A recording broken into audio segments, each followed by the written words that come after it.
Hello, welcome. I didn't think I'd get one of these done today, but here I am. Time for a beer.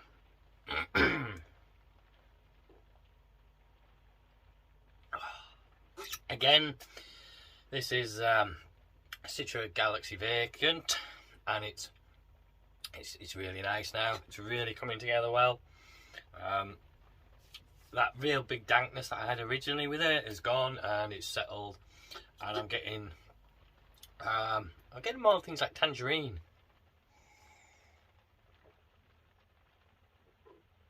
Yeah, a more rounded citrus flavour, not just the sharpness that you get with the Citra.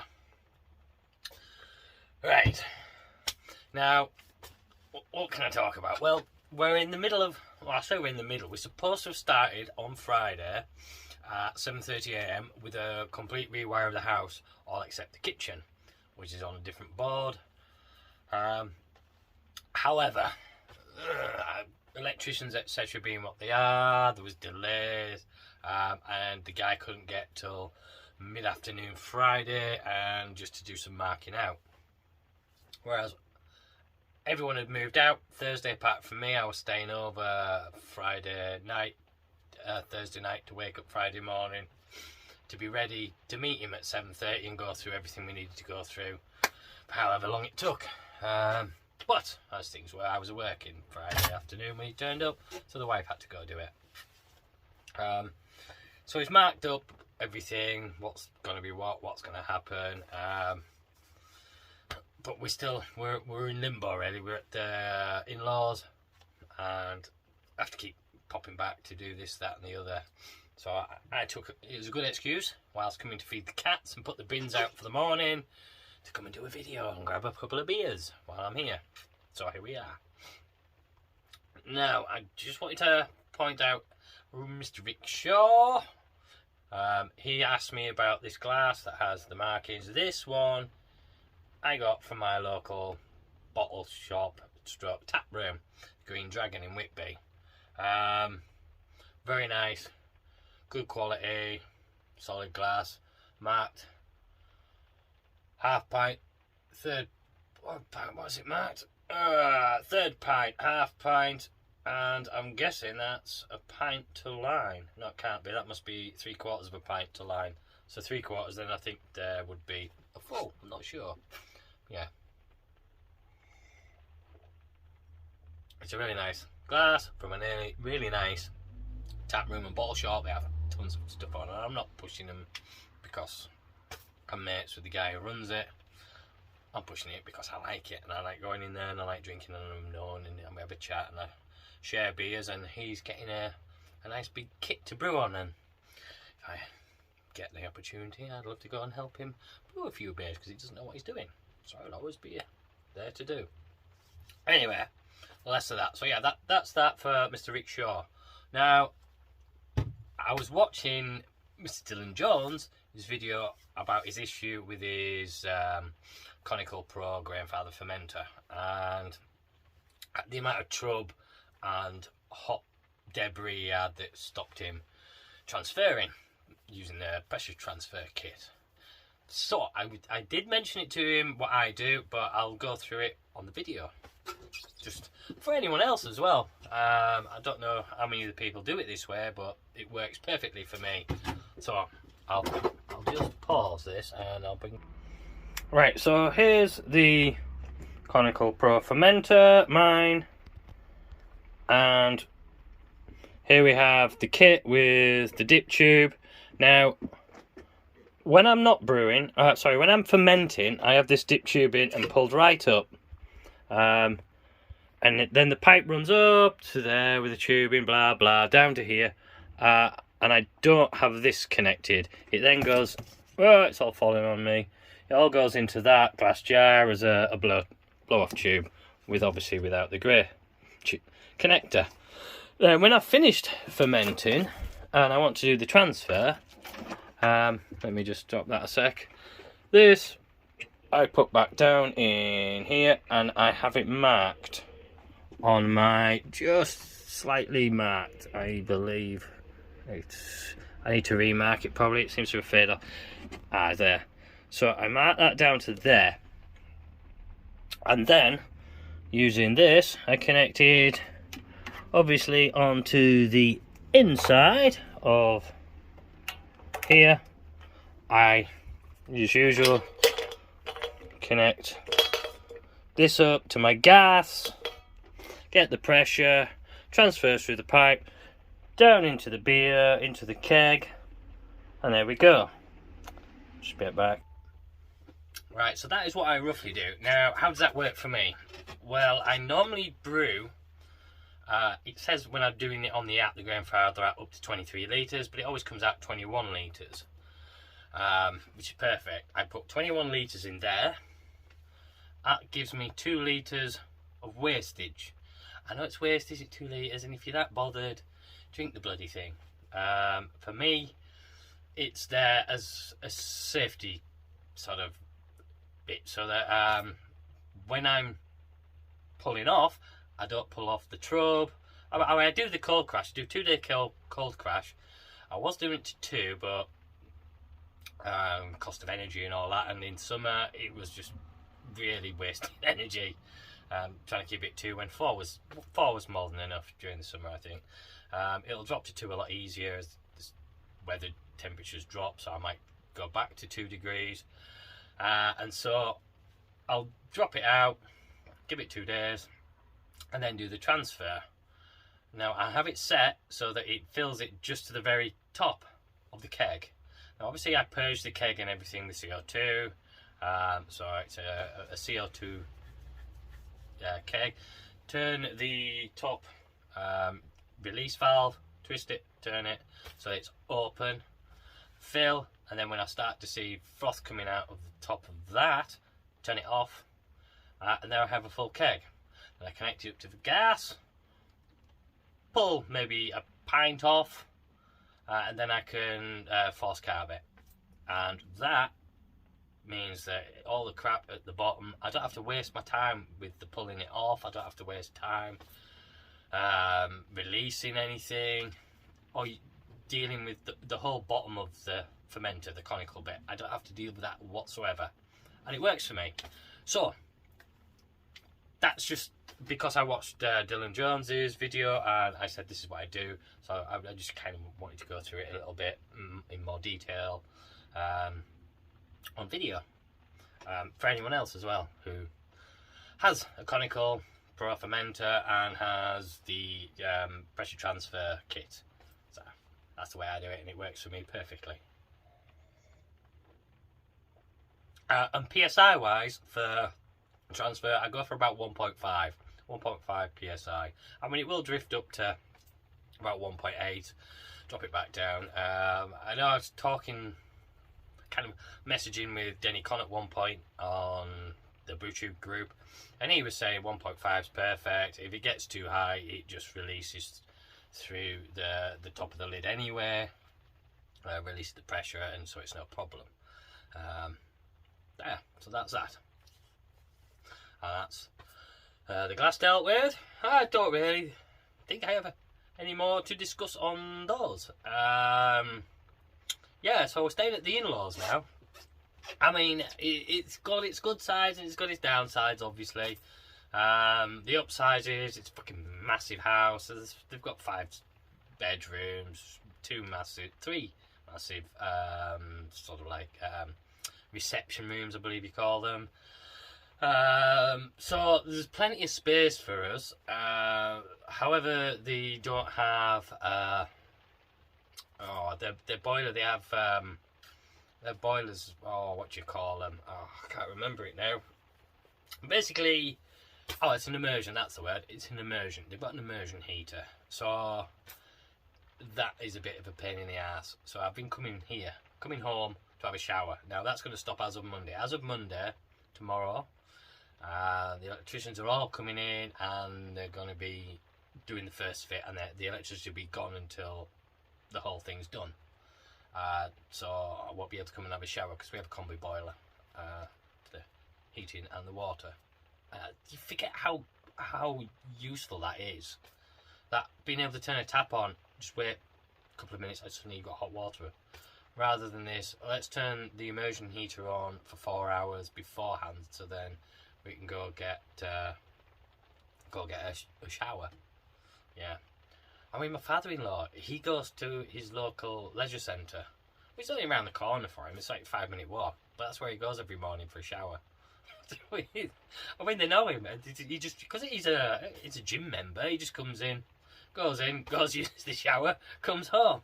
I mean, he's been doing that for years. When he has people to stay, he has his friends to stay.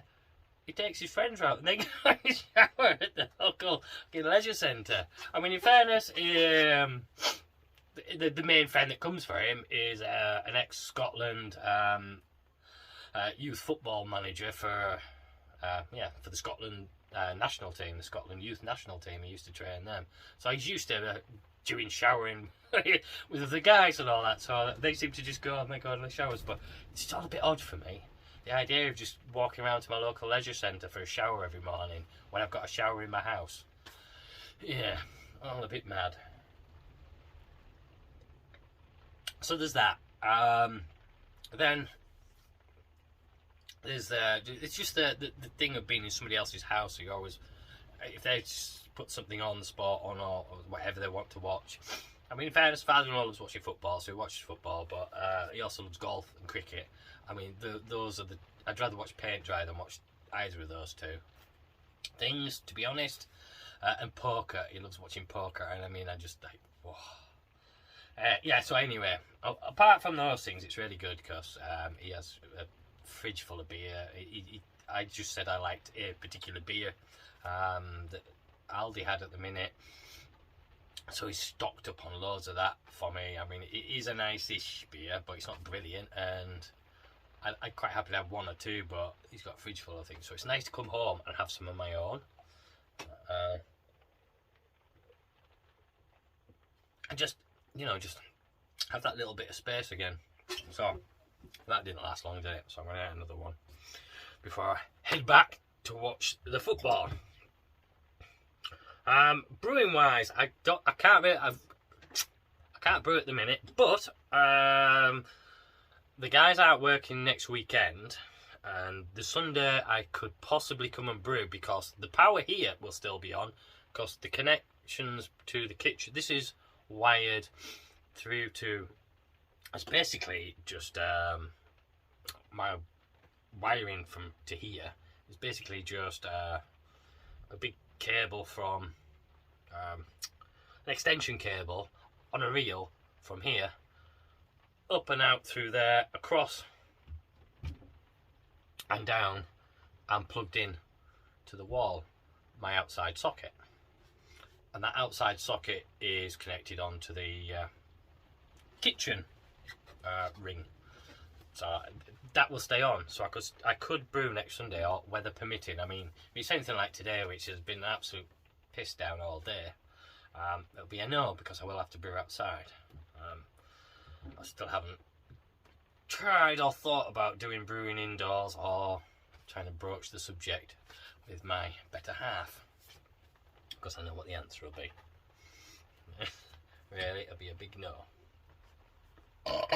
Pardon me, it's a good beer, this. So yeah, cheers again. So the football, fantasy football. Wow, things change so quickly, don't they? In that, I didn't realise that the midweek football was on till it was too late, and I kind of screwed up and dropped a lot of points there. I mean, there was a point where Matt Evans, Charlton Hills Brewing, was below me. 2 weeks ago, he was below me. And now he's like nearly 70 points ahead of me. He was 10 points behind me 2 weeks ago. He's now nearly 70 points ahead of me. I really fucking dropped the ball with this thing. But still, I am beating my dear son.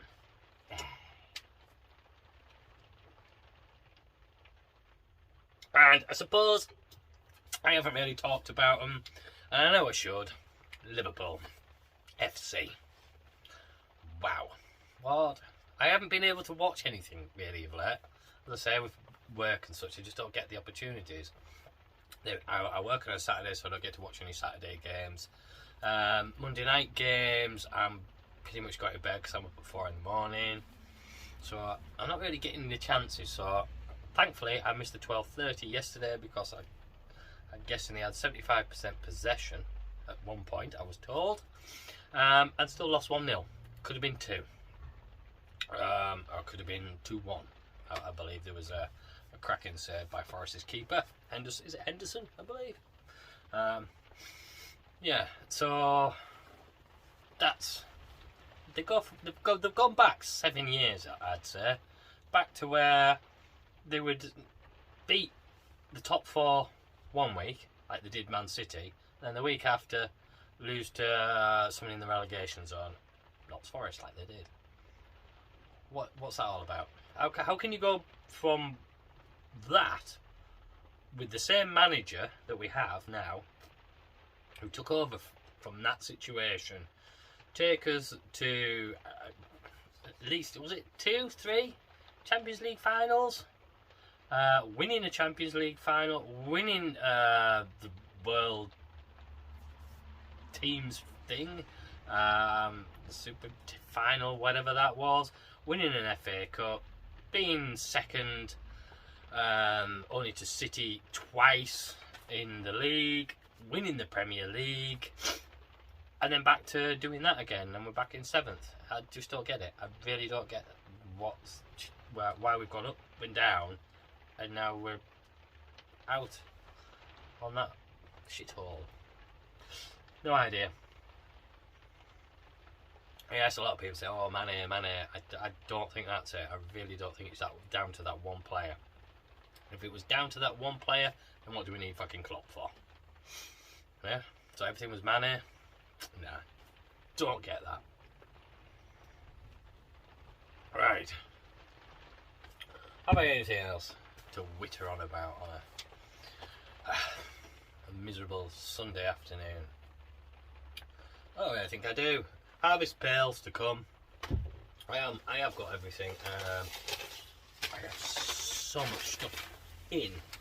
Sorry, I'm just picking up this crystal wheat because it's just there because I've got nowhere to put stuff. My shed is getting a bit crowded at the minute because I've got so much brewing stuff in here at the minute. The ESB still on. I'll just pull that off. Pull that off. Yay! I'll pull a bit of that off. I'll do it in a half tank. Now, yeah, that was what I want to chat about. Have a look at glasses. I like glasses. I don't know about you, but I like having beer glasses. So I'll just pause you a second. So here's my shelf of beer glasses, and I'll go through this. So I don't know about you, but I do like to have a few different glasses. So these are plastic Guinness glasses. I got these when I was working behind the bar at the Whitby Pavilion for Goth Weekend, which is coming up next week. But we always had plastic glasses for goths because it was just so much easier. And they're not like cheap plastic glasses. They're like really. Do you see how thick they are? They're the proper quality things. This is me glass for having maybe a port or a sherry. I want a proper sherry glass, but I've been using this as like for port and that. Behind there's my Founders glass. Yeah, I know Founders are shit now, and we don't talk about them for their racism. But before we knew about that, pretty much everyone had a KBC or even the CBC. So I got a glass for that. This is the local, it's sort of almost like a Camera Bay festival organised by the Whitby Lions, and this is the first time they've used a glass like this. Normally it's a tankard. This was supposed to be my replacement. I'll show you. I got this for I think 25p I said, or 75p. This is from local charity shop. This is supposed to be a replacement wheat bay glass. But, and I'll come back to that, there's a reason why that is a bit silly. Behind there, I have my 2 non-touchable glasses that I have left. I have another one.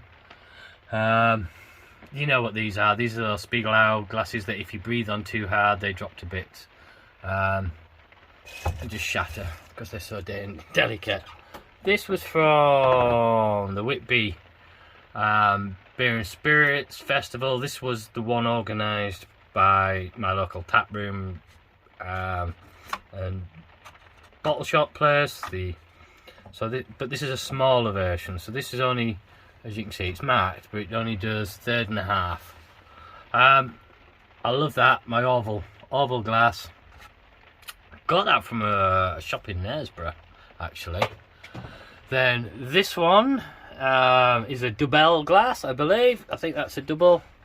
And I got that at a local car boot. The guy who was selling it, he had quite a few. He says, "Oh yeah, I've got a barn full of glasses that I think one of my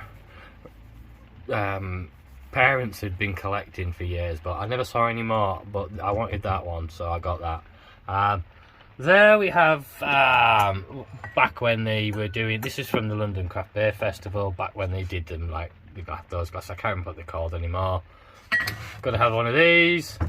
Being a Yorkshireman, that's a full pinter. That one did have a thing on it about London. That's just a wine glass, just a normal wine glass. One of my other Spiegelhaus, oh, I touched it. That was risky and it didn't shatter. Well done, me. Another one from the festival. That was my wife's. A couple more beer tankards. Another one of these. Now I brought home 3 of these. I think one was Big Bananas, one was my own, and one was, oh god, Chris Aston. I can't remember what his tagline was. Homebrew Chris, yeah, so that was Homebrew Chris as well. I took Homebrew Chris's back and I offered to send Big Bananas, but he said don't bother, it's not worth the effort, so I didn't. There is my Stein for the hapless 2 litre, oh sorry, the hapless 2 pint, or the litre challenge, you know the one I mean. That behind there is one of those stupid glasses, that one there is one of those stupid glasses that you freeze and then put the beer in. And I'd completely forgotten I had these 2 wheat beer glasses. I'd forgotten those 2 were sat there, so I completely missed them off. Yeah, so hence I bought that other one. So that's what I was going to say. So yes, so we have this, my little half pint tankard, which is always nice for a little tipple, and a couple of whiskies. And I do have other glasses. I think it's becoming a bit of an obsession. I have, I think in the dishwasher at the minute is the, oh, it doesn't matter. I have a pint glass, a marked pint glass that I've used a couple of times on the videos, and I can't remember what beer it is now. It's nothing brilliant. I also, what I really want is, and I know I shouldn't, but I want a Budweiser glass. I know a few of you have already got them, had that thing, watching the Malt Miller videos I guess was the instigator of wanting to get them, so I've always wanted one, but I'm not going to push for it. I'll get one eventually. It's just there in the background. So anyway, I was going to do an ESB just to see what it's like now, because it's been a few weeks. Oh yes, while I'm doing this, I do want to talk about my pump. I don't think my pump, I think I need new seals on it basically, because I do have, it looks like air in the pipe, and it doesn't pump beer until at least maybe 3/4 of the way through the pull. I mean, I work behind bars. I worked behind bars for years, on and off, doing this and that while off travelling. It's always a good thing to have. Yeah, I can do bar work, so you can do it pretty much anywhere, kind of thing. So always good if you're travelling. Yeah, turn up. Yeah, I can do bar work. I don't know what you want. Anyway, like that sort of. That's what the ESB is starting to look like now. I mean, I know that's not bad clarity underneath there, but I mean that's still settling out. But yeah, so I think I'm gonna have to take that apart again. I have taken it apart a couple of times to try and look at it, but I think it is the seals. I need to replace a few seals on there and get that sorted, because it's starting to bug me, and this is the season of using it now. Temperature's low enough, it's not gonna affect the beer, because I don't keep my Hampel keg in the Keezer, because my Keezer's kept at 5, which is perfect for beers like this that I have in there, but I like sort of a roomy temperature. I say room temperature is about 8 to 10 degrees, which I think is perfect. It's almost like cellar temperature, isn't it? So yeah, That's what the ESB is looking like now. It's not perfectly clear, but it's not bad, is it? Look at that. I'm quite happy with that. And taste-wise, initial breadiness. It's quite sweet, actually. There is a bit of bitterness in the back. I normally chuck the first little bit just because it's been sat in the cylinder for a bit. This is, but yeah, that's the ESB now. It's very nice. It's still going. Hopefully it'll go a bit longer so I can get the Harvest Pale on. Now I don't know what to do with the Harvest Pale. So anyone who's done it, tell me, did you put it on keg, as in keg it and CO2 it and everything, or did you put it on your beer engine and have it almost like, try and like do it like a cask beer? Where what I do for the cask style beer, as best I can, is I have I put 5 psi on the top and turn the gas off. I turn my gas off every time. My gas is off right now as I'm pouring. I'll turn it on for a little bit to refill the kegs, and then on that bit I'll turn it off. And me. So I guess this is getting steadily carbonated, but at 5 psi. And me, which doesn't show a lot. So it feels like cask beer almost. It isn't, I know. It's not proper cask beer because it's still not live. But it's all I can be asked with at the minute to do that, rather than go into the full-on cask situation. And it works for me. I like it. It gives a different beer. It really does give a different. If I put this straight on to CO2, it's a very different beer to not being on CO2. You know what I mean? Yeah. I mean, it looks flat. It feels flat, but not flat. It's got the creamy head on the top that you get from the beer engine. Can you see this here? Whereas that's still gassing away. That's still releasing gas. That while there's nothing there coming up. It's nice, very bready. Yeah, it's very bready that. Whereas this, I mean, I can smell this from over here, just like wafting the aroma. It is a bloody lovely drink, that. Okay, so I think that's it. Glasses. I have to admit, yeah, glasses is one of my little issues I maybe have, that I've got too many and I maybe need to think about cutting back on those, but I do like having different glasses. Everyone does, I think, don't you? Don't you? Let me know in the comments below. Right, I think that's more than enough of me talking twaddle for however long I have talked twaddle for. I don't know now because I keep pausing it. So, if you got this far, fucking hell, well done. I'll give you a Blue Peter badge in the post. And I'll catch you in the next one. Cheers.